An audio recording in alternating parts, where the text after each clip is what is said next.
Sejumlah pengacara mendatangi PN Cirebon hari ini, Rabu tanggal 28 Agustus tahun 2024. Tujuan mereka untuk mendaftarkan permohonan peninjauan kembali, PK, perkara terkait Sudirman, salah satu terpidana dalam kasus Vina Cirebon.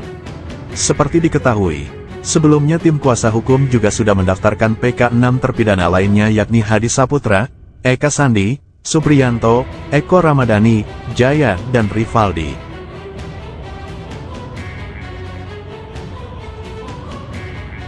Jutek Bongso mengungkapkan bahwa tim hukum Peradi datang ke PN Cirebon untuk menyerahkan memori PK milik Sudirman, mendaftarkan peninjauan kembali dan menyerahkan memori PK untuk terpidana ke-7 termasuk Sudirman.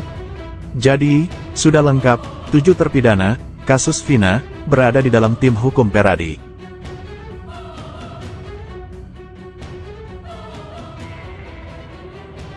Kami tim yang ada di sini dengan sepenuh hati akan melaksanakan tugas untuk mencari dan menegakkan keadilan. Jutek menambahkan, untuk 6 terpidana lainnya, sudah ada jadwal sidang PK yang akan dilaksanakan di PN Cirebon, yaitu pada tanggal 4 September tahun 2024.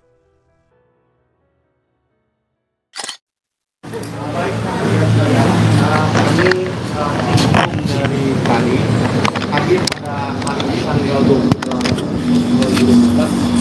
di Pengadilan Negeri Cirebon dalam rangka untuk mendaftarkan peninjauan kembali dan menyerahkan memori PK untuk terpidana ke-7 Sudirman. Jadi dengan kami mendaftarkan PK dan mendapatkan akta PK, pendaftaran PK ini, maka sudah lengkap 7 terpidana berada di dalam tim hukum Peradi. Ya, penasihat hukumnya adalah dari Dewan Pimpinan Nasional Peradi. Saya dengan Bang Ruli dan tim semua yang ada di sini dengan sepenuh hati tentu akan melaksanakan tugas ya, untuk mencari menegakkan keadilan bagi kepada 7 terpidana itu. Kami sampaikan bahwa kami sudah mendapatkan panggilan untuk sidang perdana pada tanggal 4 September 2024. Jadi tanggal 4 September nanti kami akan hadir, dipimpin langsung oleh Ketua Umum Dewan Pimpinan Nasional Bapak Profesor Dr. Otto Hasibuan akan hadir langsung di Cirebon untuk memimpin sidang. Kami tim sudah siap untuk memulai sidang perdana pada tanggal 4 September 2024 nanti. Yang lain mungkin Bang Ruli bisa. Bang, nanti sidang Sudirman nanti sekalian bareng sama yang 6 ini? Jadi begini, teman-teman, bahwa tadi kami sudah menyampaikan PK dan sekaligus kami juga nanti akan membuat surat dan mempertanyakan masalah ini di dalam sidang agar perkara Sudirman ini bisa disatukan dengan perkara 6 yang lain jadwalnya. Demi untuk apa? Demi untuk efisiensi, kemudian juga efektivitas dan juga ajas kepastian dan kemanfaatan lah gitu. Jadi mudah-mudahan saja pengadilan nanti akan mengabulkan permohonan kami supaya tidak kita akan mengajukan saksi yang nanti bertele-tele gitu. Jadi intinya mudah-mudahan ini bisa disatukan. Tapi nanti kami akan sampaikan itu dalam sidang tanggal 4 nanti. Karena Sudirman ini memang belum berapa lama kami dapat kuasanya, dan kami pun merasa lega karena jelas sekarang ini 7 terpidana ini mengadakan PK di bawah di dalam kuasa kami dari DPN Peradi. Mudah-mudahan saja ini bisa berjalan semua sesuai dengan kita kehendaki dan keadilan bisa ditegakkan. Saya kira itu. Sudirman untuk kembali ke lapas kapan, Bang? Direncanakan sih Jumat. Direncanakan ya, Jumat besok nih. Kita nggak tahu. Saya besok akan ke LW Bancai sama Pak Jutek juga untuk mengkonfirmasi ini. Mungkin juga Ibu Titin juga akan ikut ke sana untuk mengkonfirmasi apakah betul Jumat itu akan ada pengembalian Sudirman ke LP Kesambi Cirebon. Ada karena kami sudah mengajukan ya kepada Menkumham dan juga Dirjen Pas. Kapan itu? Udah dari surat ketiga atau keempat kami sudah kirimkan untuk segera mengembalikan ya terpidana Sudirman ke lapas Sambi ke Sambi Cirebon. Kemarin kami mengirimkan surat itu atas nama kuasa dari keluarga Sudirman. Saat ini kami selaku penasihat hukum dari Sudirman juga sudah memohon dan kami mendengar secara informal yang seperti disampaikan oleh Bang Ruli tadi bahwa rencana akan dipindahkan hari Jumat. Apa betul apa tidak kami akan konfirmasi kepada lapas. Besok kami akan kunjungi ke lapas Bancai. Jadi jam 10 pagi besok kami tim hukum dari penasihat hukum dari Pradi kami akan berkunjung ke sana ya untuk memastikan, melihat dan sekaligus menyampaikan kepada Sudirman bahwa hari ini kami sudah mendaftarkan PK untuk proses hukum dia lanjut. Saya pikir demikian teman-teman ya. Ada yang mau tambahkan Bu Titin? Bu ini ya, kepastian Bapak Oto Hasibuan akan memimpin PK ke-7 terpidana kami peroleh pada tanggal 22 Agustus 2024 setelah Sudirman mencabut kuasa dari pengacara yang ditunjuk Polda Jabar. Saya waktu itu bertemu dengan Pak Jutek dan Pak Oto ke Jakarta, kemudian menyatakan Sudirman sudah cabut kuasa, kemudian dibuatlah kuasa. Karena keluarganya sangat meminta kita yang pegang ya Pak ya, langsung disampaikan kepada Pak Oto, sangat meminta Pak Oto untuk memegang PK Sudirman juga. Jadi kepastiannya Cirebon akan kehadiran Bapak Oto Hasibuan pada PK sidang tertujuh terpidana ya Pak ya, itu. Ya, ada kesulitan nggak sih Pak komunikasi dengan Sudirman, mengingat belakangan kan Sudirman disebut agak berbeda dengan yang lain. Jadi gini, maksud kami selama ini mungkin dari keluarga yang disebut dengan keterbelakangan atau ada gangguan psikologi dan lain, itu bukan tidak waras ya. Ya, jadi yang kami nangkap setelah kami bertemu dengan Sudirman, memang kelainannya Sudirman ini dengan yang lain adalah bahwa komunikasinya sulit, lambat, dan untuk mengingat itu lama, kadang harus berulang-ulang, kita harus yakinkan dulu. Dan kami melihat secara sepintas ya bahwa ketika diajak berbicara kalau dalam keadaan tertekan panik gitu kan, itu yang kami lihat bahwa ini perlu diperiksa ya kan. Kalau menurut kami, karena kami juga sudah mengajukan kepada LPSK untuk perlindungan saksi dan korban, tentu nantilah biar LPSK juga akan assessment ya, termasuk apakah psikologi dan sebagainya. Nanti kami juga akan lihat upaya dari kami sebelum nanti PK ini, kalau perlu kami lakukan juga secara psikologi tes, kami akan lakukan besok. Makanya kami akan ketemu ke lapas, dimungkinkan nggak dengan mandiri kami akan psikotes misalnya sebelum kita hadirkan persidangan. Kami besok akan diskusi, kalau memang dimungkinkan nggak apa-apa, kami dari kuasa hukum, dari penasihat hukumnya Sudirman, kami akan lakukan psikotes, assessment secara supaya ketika dia dihadirkan di persidangan kami sudah punya data untuk Sudirman ini.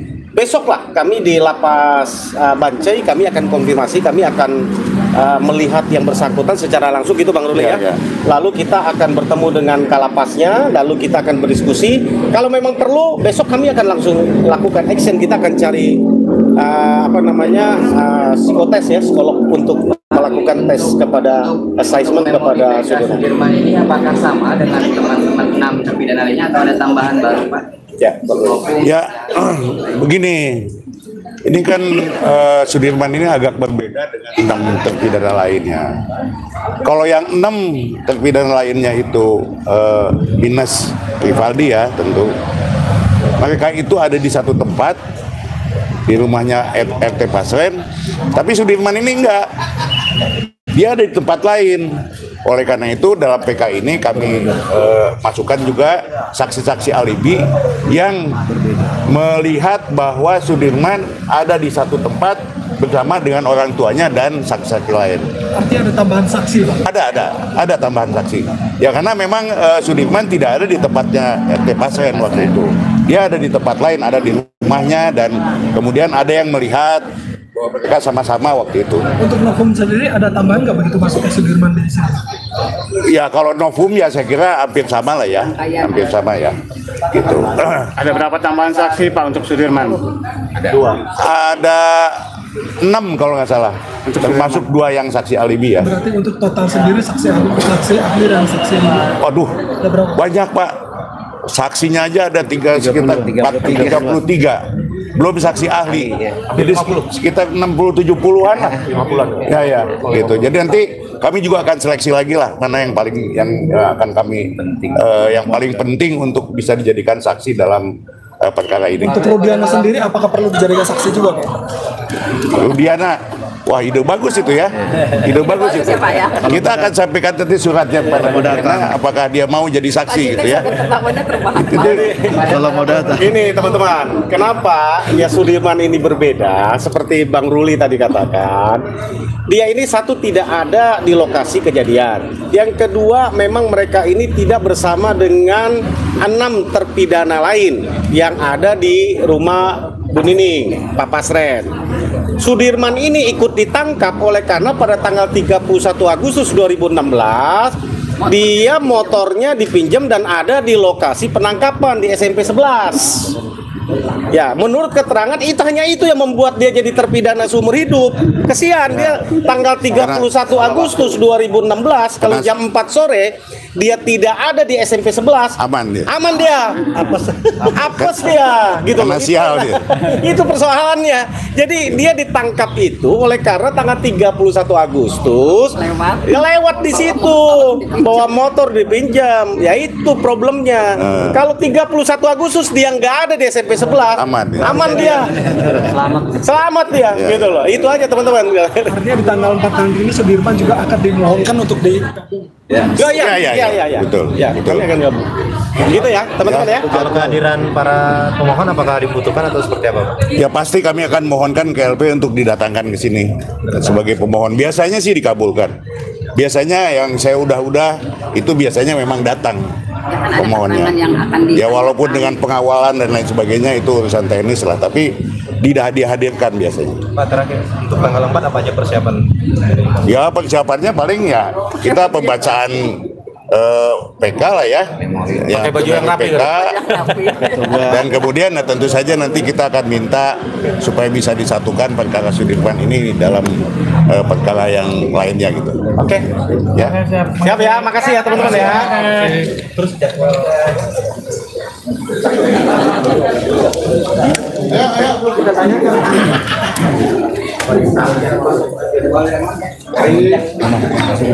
Ini jadi wartawan sekarang, Fer.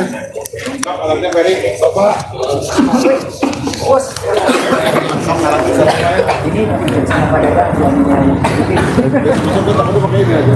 Ini bisa double ini, Jas. Iya harus. Ini video, kita ngambil video.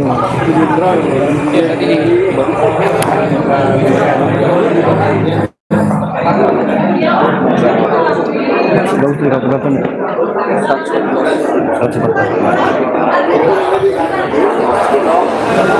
Cepet dikit berarti. Ini di baterai dia kelas suara itu. Ada nih kuning. Di baterai tapi kelas suara lah dicolok sih. Dicabut dikit.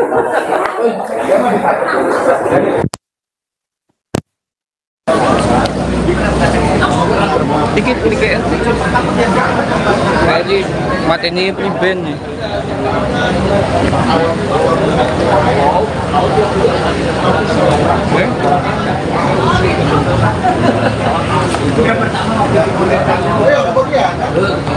Nanti kudu wawancara.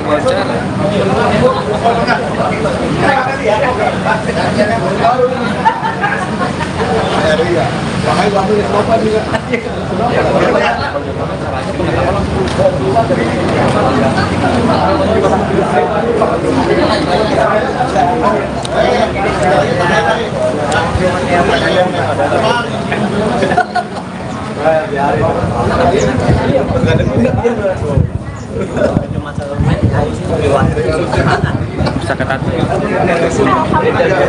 Mana, Bun? Ngapain, Taksinya banyak lagi. Walaupun mereka di sebelah tapi nggak boleh.